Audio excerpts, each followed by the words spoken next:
One more slide. Yeah. And this is a slide being taken from In Silico Medicine, which is a company that is doing is having a proprietary AI platform that is being utilized for drug discovery, and particularly in the aging field. And the reason why I'm showing the slide is to show this intervention that can basically prevent the effects of aging that we have. And as I said, we do have the hormonal peak at 25, and then it's all downhill from there. So here in this graph, they kind of show the peak of performance at 30, 35. It's because, it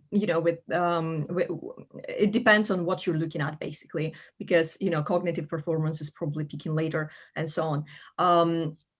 Anyway, so let's say from 30 years old and onwards, you'd start having all of those issues. So first of all, you're experiencing the energetic decline and the decline in focus in some cases, especially with people that have a sedentary lifestyle and have a 9-to-5 job and they're sitting all day. Because if you don't exercise regularly, if you don't have a healthy lifestyle in general, if you don't sleep at certain times and you don't have a healthy diet, in your 30s, this is where you'll start suffering, and this is where you'll start feeling the effects of this decline.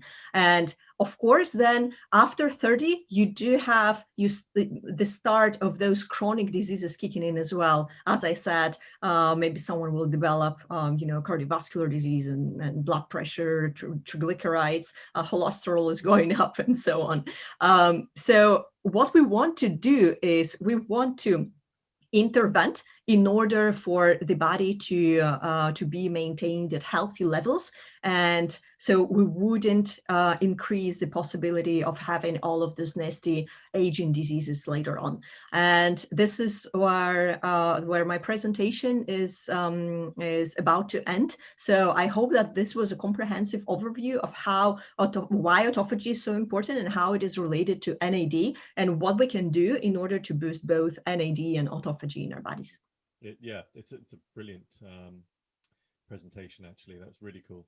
And that's the last point is that the reason why I actually, another reason why I included the slide is because now we are kind of at an era where we do have those advanced tools where we can actually speed up the research process. So one of them is obviously AI as well. Another one is the automation in the lab I was telling you about, and so on.